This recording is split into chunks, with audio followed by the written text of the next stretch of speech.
사랑의 하나님, 오늘도 우리에게 허락하신 새로운 하루를 하나님 앞에서 살아내게 하시니 감사합니다. 하나님, 우리 삶이 참 버겁고 힘겨울 때가 있습니다. 하지만 그 삶을 두려워하지 않게 하여 주시고 오직 하나님만 바라보며 담대하게 나아가게 하여 주옵소서.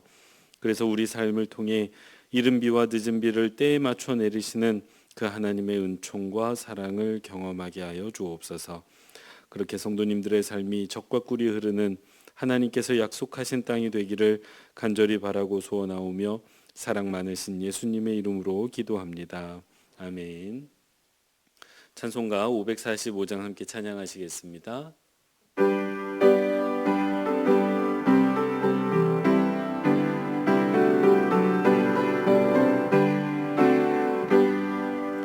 이 눈에 아무 증거 아니 배어도 믿음만을 가지고 선을 걸으며 이 귀에 아무 소리 아니 들려도 하나님의 약속 위에 서리라. 걸어가세 믿음 위에 서서 나가세 의심 버리고 걸어가세 믿음 위에 서서 눈과 귀에 아무 증거 없어도 주님의 거룩함을 두고 맹세한 주 하나님 아버지는 참 미쁘다. 그 귀한 모든 약속 믿는 자에게 능치 못할 무슨 일이 있을까. 걸어가세 믿음 위에 서서 나가세 의심 버리고 걸어가세 믿음 위에 서서 눈과 귀에 아무 증거 없어도. 아멘. 오늘 우리가 함께 살필 하나님의 말씀은 신명기 11장 1절에서 17절의 말씀입니다. 한 절씩 교독하시고 마지막 절은 합독하겠습니다. 그런즉 내 하나님 여호와를 사랑하여 그가 주신 책무와 법도와 규례와 명령을 항상 지키라. 너희의 자녀는 알지도 못하고 보지도 못하였으나 너희가 오늘날 기억할 것은 너희의 하나님 여호와의 교훈과 그의 위엄과 그의 강한 손과 펴신 팔과 애굽에서 그 왕 바로와 그 전국에 행하신 이적과 기사와 또 여호와께서 애굽 군대와 그 말과 그 병거에 행하신 일 곧 그들이 너희를 뒤쫓을 때에 홍해물과 그 멸하사 오늘까지 이른 것과 또 너희가 이곳에 이르기까지 광야에서 너희에게 행하신 일과 르우벤 자손 엘리압의 아들 다단과 아비람에게 하신 일 곧 땅이 입을 벌려서 그들과 그들의 가족과 그들의 장막과 그들을 따르는 온 이스라엘의 한 가운데에서 모든 것을 삼키게 하신 일이라. 너희가 여호와께서 행하신 이 모든 큰 일을 너희의 눈으로 보았느니라. 그러므로 너희는 내가 오늘 너희에게 명하는 모든 명령을 지키라. 그리하면 너희가 강성할 것이요 너희가 건너가 차지할 땅에 들어가서 그것을 차지할 것이며 또 여호와께서 너희의 조상들에게 맹세하여 그들과 그들의 후손에게 주리라고 하신 땅 곧 젖과 꿀이 흐르는 땅에서 너희의 날이 장구하리라. 내가 들어가 차지하려 하는 땅은 내가 나온 애굽 땅과 같지 아니하니 거기에서는 너희가 파종한 후에 발로 물대기를 채소밭에 댐과 같이 하였거니와 너희가 건너가서 차지할 땅은 산과 골짜기가 있어서 하늘에서 내리는 비를 흡수하는 땅이요 내 하나님 여호와께서 돌보아 주시는 땅이라. 연초부터 연말까지 내 하나님 여호와의 눈이 항상 그 위에 있느니라. 내가 오늘 너희에게 명하는 내 명령을 너희가 많이 청종하고 너희의 하나님 여호와를 사랑하여 마음을 다하고 뜻을 다하여 섬기면 여호와께서 너희의 땅에 이른 비 늦은 비를 적당한 때에 내리시리니 너희가 곡식과 포도주와 기름을 얻을 것이요 또 가축을 위하여 들에 풀이 나게 하시리니 내가 먹고 배부를 것이라. 너희는 스스로 삼가라. 두렵건대 마음에 미혹하여 돌이켜 다른 신들을 섬기며 그것에게 절함으로 여호와께서 너희에게 진노하사 하늘을 닫아 비를 내리지 아니하여 땅이 소산을 내지 않게 하심으로 너희가 여호와께서 주신 아름다운 땅에서 속히 멸망할까 하노라. 아멘. 예, 매일 기도에 오신 여러분 환영합니다. 오늘 우리가 함께 예배할 때에 각 가정에서 예배하시는 분들에게 또 현장에서 예배하시는 분들에게 하나님께서 예비하고 준비하신 은혜 내려주시기를 원합니다. 오늘 날씨 기온이 굉장히 내려갔습니다. 새벽에 나오는데 영하 14도 이렇게 찍혀 있더라고요. 오늘 활동하실 때 감기나 또 건강 유의하시기 바랍니다. 오늘 우리 함께 살필 말씀은 12절 말씀입니다. 함께 합독하도록 하겠습니다. 내 하나님 여호와께서 돌보아 주시는 땅이라. 연초부터 연말까지 내 하나님 여호와의 눈이 항상 그 위에 있느니라. 아멘. 첫 번째 기도 제목입니다. 내 삶이 하나님께서 돌보아 주시는 약속의 땅인 것을 알아 언제나 하나님만 믿고 바라보며 살아가는 성도 되게 하옵소서. 다시요. 같이 한번 읽겠습니다. 내 삶이 하나님께서 돌보아 주시는 약속의 땅인 것을 알아 언제나 하나님만 믿고 바라보며 살아가는 성도 되게 하옵소서. 아멘. 예전에 제 부모님께서 지금 살고 계시는 아파트를 분양받으실 때 그 아파트가 이렇게 건축되고 있는 현장을 자주 방문하셨다는 이야기를 들은 적이 있습니다. 그래서 왜 방문하셨느냐 여쭤봤더니 아파트가 잘 지어지고 있는지 가서 감시도 좀 하셔야 되겠고 또 무엇보다도 집에 대한 기대가 있으셔서 자꾸 가서 보고 싶으셨다고 하시더라고요. 아마 이렇게 아파트를 분양받아 보신 분은 제 어머니 아버지의 심정을 좀 이해하지 않으실까 싶습니다. 아마 이제 그 아파트에 대한 호기심 또 궁금함도 있으셨겠지만 이제 그곳에서 그 아파트가 다 지어지고 나면 거기에서 펼쳐질 당신들의 인생이 기대가 되고 또 소망이 되었기 때문에 자꾸 방문하셔서 보셨던 것 아닐까 싶습니다. 같은 기대와 소망이 오늘 본문에 나타나고 있습니다. 이스라엘 백성이 애굽에서 나와서요 40년을 광야에서 떠돌았습니다. 그리고 그 광야 40년의 인생을 마치고 이제 마침내 하나님께서 약속하셨던 그 약속의 땅, 우리를 위해 준비된 땅이라고 하신 그 약속의 땅으로 들어가기 직전입니다. 그럼 궁금하지 않았을까요? 이 요단강을 건너고 나면 어떠한 인생이 펼쳐질지, 그 땅에서 어떠한 삶이 펼쳐질지 많이 기대가 되고 소망이 되고 궁금하기도 하고 그랬을 것입니다. 그래서 그런 심리가 있는 이 이스라엘 백성들에게 오늘 모세가 그 땅이 어떤 땅이고 그 땅에 대해서도 설명을 해주시고 또 그 땅에서 어떻게 살아가야 하는지도 이야기해주고 있습니다. 얼마 전에 우리 권사님 신방을 갔더니 요즘 아파트에 이사를 가셨어요. 그럼 요즘 아파트에 이사를 가면 배워야 됩니다. 이 집을 어떻게 써야 되는지 요즘 다 디지털로 돼 있어가지고 마치 그런 것처럼 새로운 집에 가서 그 집에 대해서 배워가는 것처럼 이제 들어가게 되는 땅에 대해서 먼저 알려주면서 배우라고 이야기를 하고 있는 것입니다. 그 하나님의 약속의 땅, 그 약속의 땅에서 살아가는 삶의 방식이 어떠해야 되는지에 대해서 이야기를 해주는 말씀인데요. 그래서 오늘 본문이 우리에게도 의미가 있습니다. 왜냐하면 우리도 그 하나님의 약속의 땅에서 살아가는 하나님의 백성이기 때문입니다. 이것은 비단 우리가 죽어서 가는 그 하나님의 나라에서 그 하나님의 약속의 땅을 이야기하는 게 아니지요. 오늘 내가 살아가고 있는 나의 인생 그리고 내 삶이 바로 하나님께서 나에게 주신 그 약속의 땅이라는 것을 꼭 믿으시는 저와 여러분 되시기 바랍니다. 그래서 내 삶을 하나님께서 내게 주신 약속의 땅으로 바라보면 이 약속의 땅이 어떤 땅이지? 내 인생이 어떤 인생이지? 그리고 나는 어떻게 살아가야 되지라는 질문이 생겨나게 됩니다. 그리고 우리는 오늘 말씀 가운데 내 삶을 어떻게 살아야 되는지에 대해서 생각해 볼 수 있게 됩니다. 먼저 모세는 이스라엘 백성에게 약속의 땅은요. 가나안 땅은 그 약속의 땅은 애굽과 같지 않다는 이야기로 이 땅에 대한 설명을 시작합니다. 그러면 애굽 땅이 어떤 땅이냐라는 질문이 나오게 됩니다. 그것이 10절에 나오고 있는데요. 이렇습니다. 내가 들어가 차지하려 하는 땅은, 그러니까 약속의 땅이죠. 이 약속의 땅은 네가 나온 애굽 땅과 같지 않다라고 말을 하면서 애굽 땅에 대해서 설명을 하는데, 거기에서는 너희가 파종한 후에 발로 물대기를 채소밭에 댐과 같이 하였다라고 되어져 있습니다. 여러분, 파종을 했고 그 파종한 후에 그 파종한 곳에 이 물을 댔다는 이 표현이 어떤 표현입니까? 그 애굽에, 그 과거 이집트라고 말하는 이 나라에 수로 관계 시스템이 있었다는 것입니다.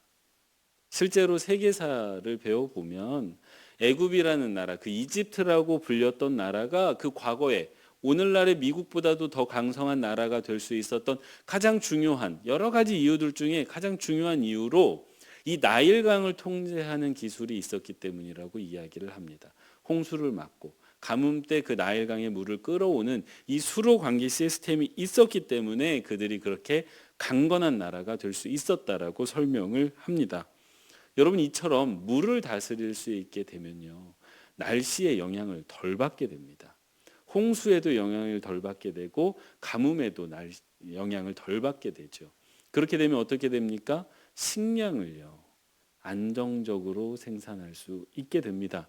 그래서 안정적으로 나라가 발전할 수 있는 토대가 됩니다. 그래서 오늘날에도요, 오늘날 현대 국가들도 많은 댐을 짓고 수로 관계 시스템을 잘 정비하는 까닭이, 그것이 기초가 되지 않으면 나라가 안정적으로 발전하고 성장할 수 없기 때문입니다. 그래서 모든 나라가 이것을 갖추려고 하지요. 근데 수천 년 전에 이 애굽이라는 나라가 이 시스템을 이미 갖추고 있었습니다. 이러면 계산이 됩니다. 이러면 나라 살림이 계산이 되고요. 이러면 나라 살림의 변수를 통제할 수 있게 됩니다. 그리고 나라가 부유하게 되지요. 그렇게 애굽이라는 나라가 강대국이 되었던 건데, 그런데요, 모세가 설명하기를 이제 너희가 약속의 땅에 들어가게 되는데 이 약속의 땅은 이 애굽과 같아야 할 것 같은데요. 그렇잖아요. 이 애굽과 같아야 될 것 같은데 애굽과 같지 않다라는 이야기를 합니다. 그러면 이 약속의 땅은 어떤 땅일까요? 모세가 설명하는 그 땅에 대한 설명이 11절에 나옵니다. 뭐라고 설명을 하냐면, 너희가 건너가서 차지할 땅은 산과 골짜기가 있어서 하늘에서 내리는 비를 흡수하는 땅이라고 이야기를 하고 있습니다. 산과 골짜기가 있다. 그리고 물을 흡수하는 땅이다. 이게 이제 모세의 설명인데, 여러분, 산과 골짜기가 있죠. 있는 거하고 앞에서 물을 이야기했으니까 물과 무슨 관계가 있습니까? 여러분, 산과 골짜기로 되어져 있는 땅은요, 물을 모을 수가 없습니다. 여러분, 산에서 비를 만나보신 적이 있으세요? 산에서 비가 내리기 시작하면 계곡에 있으면 안 된다는 이야기를 하죠. 왜 그렇습니까? 내린 비가 급하게 모입니다, 골짜기로. 그래서 아주 순식간에 불어나서 급하게 내려가지요. 이 특징이 있습니다. 급하게 부는 대신 아주 급하게 물이 빠져나갑니다. 그래서 물이 모이지가 않습니다. 그런데다가 더 한 가지 더 이야기했죠. 물을 흡수하는 땅이다. 그렇죠. 땅이 물을 흡수하죠.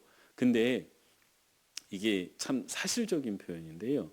실제로 지금 이스라엘이라는 나라가 뭐 키부츠 농장도 하고 뭐 사람들이 물을 쓰는 데 있어서 불편함이 없습니다. 가서 보면 정말 그렇거든요. 근데 그렇게 물에 대한 불편함이 없을 수 있는 이유가, 현대 이스라엘 국가가 그 유다 산지라고 불리는 땅 아래에 아주 거대하게 존재하는 물을 발견했어요. 이거를 지하 대수층이라고 말합니다. 그래서 그 지하 대수층, 엄청나게 많은 지하수를 발견한 거예요.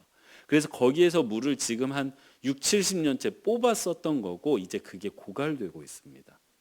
그래서 이스라엘이 팔레스타인 사람들에게 가끔 물을 끊어버렸던 게, 이 물이 점점 귀해지고 있기 때문이에요. 그래서 이 땅은 비를 흡수하는 땅이다라는 표현이 아주 사실적인 표현입니다. 그래서 그 흡수된 땅이 지금 땅 밑에 있었어요, 실제로. 이 말은 이스라엘이 그 초창기 모세와 그 사람들이 살아가던 그 당시에는 이 물을 어떻게 통제할 수가 없었다는 의미입니다. 애굽처럼 필요할 때 좀 가져다 쓸 수 없는 땅이었다는 것을 의미합니다. 이렇게 되니까 하나님께서 약속하신 땅은요, 계산이 서지를 않는 땅이에요. 홍수가 나면 대처가 안 되고 가뭄이 나면 더 대처가 안 되는 땅입니다. 변수 통제가 안 되는 땅이죠. 여러분은 어떤 땅이 좋아 보이십니까? 여러분에게 애굽 땅과 이 약속의 땅 가나안 땅 둘 중에 하나를 선택하라 한다면 여러분은 어떤 땅을 선택하시겠어요? 저는 2번 생각하지 않고 애굽 땅을 선택하겠습니다. 저만 그런 거 아니잖아요. 네. 당연히 우리 모두는 애굽 땅에서 살아가고 싶어 합니다. 이유가 뭐냐면 그게 사람의 본능이기 때문이죠. 사람은 계산이 서는 걸 좋아합니다. 왜냐하면 그래야 마음이 안심이 되기 때문이죠. 변수가 통제될 수 있는 힘을 내가 가지고 있어야 좀 안심이 됩니다. 그래서 우리는 애굽 땅을 추구하고 애굽 땅과 같은 땅을 만들려고 내 인생이 애굽 땅과 같기를 소원하면서 살아가지요. 그런데 하나님께서 약속의 땅은 애굽 땅이 아니라고 이야기를 하십니다. 내 인생이 약속의 땅이라고 믿는다면 내 인생이 애굽 땅과 같기를 소원하게 되는데 하나님은 애굽 땅이 아니라고 말씀을 먼저 하십니다. 그럼 어떻게 이 약속의 땅에서 살라는 말입니까? 약속의 땅을 주셨으면 이 약속의 땅에서 살아갈 방도도 주셔야지요. 그래서 하나님이 말씀하시는 게 뭡니까? 하나님을 바라보라는 것입니다. 오늘 우리가 잠깐 읽었던 그 13절 말씀에 뭐라고 나오냐면 12절 말씀에 내 하나님 여호와께서 돌보아 주시는 땅이라. 연초부터 연말까지 하나님께서 항상 지켜보고 계시다는 거예요. 그러니까 사람의 힘으로 계산이 서지 않고 변수가 통제되지는 않는데 하나님께서 지켜는 보고 계시다는 거예요. 그래서 하나님께서 항상 돌보고 계시다는 거예요. 그래서 하나님께서 이른 비도 내려주시고 늦은 비도 내려주실 거라는 거예요. 그러니 이 약속의 땅에서 살아가려면 위에서 지켜보고 계시는 하나님을 바라보고 그 하나님만 믿고 살아가라고 이야기를 하고 계십니다. 이렇게 바라보면 약속의 땅이 뭐와 매우 닮아 있냐면 광야와 매우 닮아 있습니다. 여러분, 광야라는 땅은요, 말 그대로 광야여서 내가 할 수 있는 게 없습니다. 그래서 진짜 하나님께 모든 게 달려있는 땅이에요. 실제로 그렇게 이스라엘이 살았습니다. 하나님이 죽이려고 맘만 먹으면 일주일 내에 다 죽일 수 있습니다. 근데 살리려고 하면 아무것도 없는 땅에서 40년을 살리셨어요. 그 경험을 이스라엘 백성이 했습니다. 그리고 이제 약속의 땅에 들어가는데 그 약속의 땅의 속성이 그 땅이 젖과 꿀이 흐르는 것처럼 보이지만 그 땅의 실제 속성은 광야와 같다고 이야기를 해주시는 거예요. 그래서 오직 하나님만 바라보면서 살아가야 하는 삶이라고 이야기를 해주시는 것입니다. 오늘 동일한 이야기를 저와 여러분에게 하고 계시는 줄로 믿으시기 바랍니다. 우리가 살아가는 땅이 내가 계산이 서고 내가 변수가 통제하는 그런 애굽 땅과 같기를 소원하는 게 우리의 본성이지만 사실 우리 인생의 본성은 이 약속의 땅의 그 본질은 광야와 같아서 내가 계산하지만 계산이 서지 않고 내가 통제하려 하지만 통제되지 않는 삶이라는 것을 알라는 것입니다. 여러분, 실제로 그렇지 않습니까? 우리가 살아가는 땅이 애굽 땅과 같기를 원하지만 여러분 전부 애굽 땅과 같지 않고 가나안 땅과 같은 인생을 살아가고 계시잖아요. 그게 우리 인생이지 않습니까? 그래서 계산이 잘 되지 않고 변수가 통제되지 않아서 우리가 하나님 바라보게 되는 것 아니겠습니까? 사랑하는 성도 여러분, 그게 우리가 살아가는 인생의 본질이기도 하지만 하나님께서 우리에게 베풀어 주신 약속의 땅의 본질이기도 하다는 것을 꼭 기억하시는 저와 여러분 되시기 바랍니다. 그래서요, 오늘 우리가 시작할 때 불렀던 찬송 그 545장 이 눈에 아무 증거 아니 배워도 믿음만을 가지고서 내가 걸어갈 것이다라고 하는 그 고백이 약속의 땅을 살아가는 사람들이 가져야 할 태도인 것 같습니다. 우리 눈에는 다 보이지 않지요. 내 계산이 서지 않지요. 내가 통제할 수 없지요. 하지만 그래서 불안한 것처럼 보이는 우리 인생이지만 내 계산은 없는데 하나님의 계산이 있다는 것을 꼭 기억하셨으면 좋겠습니다. 그리고 내가 통제할 수 없지만 하나님이 통제하셔서 이른 비를 내려야 될 때 비를 내려주시고 늦은 비를 내려야 할 때 늦은 비를 내리고 계시다라고 말씀해 주시다는 것을 꼭 기억하시기 바랍니다. 그래서 내 눈에 보이지는 않지만 하나님의 눈에는 보이고 있다는 것을 꼭 기억하셔서, 그게 약속의 땅의 본질이라는 것을 꼭 기억하셔서 내 인생도 약속의 땅인 것을 알아서 그 하나님만 바라보고 그 하나님의 통제와 하나님의 계산 아래 살아가는 모든 빛과 소금교회 성도님들 되시기 바랍니다. 기도하겠습니다. 사랑의 하나님, 우리를 하나님의 은혜 가운데 불러주시고 또 하나님의 백성 삼아주시니 감사합니다.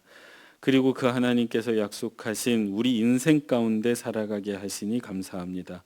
이 하나님께서 베풀어 주신 약속의 땅에 살아갈 때에 내 힘으로 인생을 계산하고 그 변수를 통제하려 하지 말게 하시고 오직 내 인생을 살피시고 처음부터 끝까지 돌보시는 하나님만 바라보고 그 하나님의 계산과 통제 아래 살아가는 백성들 되게 하여 주옵소서. 하나님, 초등부 성경학교가 이번 주에 있습니다. 하나님의 은혜가 가득하게 하여 주시고 그 성경학교에 참여하는 자녀들이 하나님의 사랑을 경험하는 귀한 성경학교가 되게 하여 주옵소서. 또한 이끄시는 전도사님과 선생님들을 붙잡아 주셔서 지치지 않게 하시고 늘 세임 가운데 기쁨과 사랑으로 감당케 하여 주옵소서. 이 시간 하나님의 백성들이 올려드리는 기도를 들어주시고 또 응답해 주시기를 원하오며 사랑 많으신 예수님의 이름으로 기도합니다. 아멘.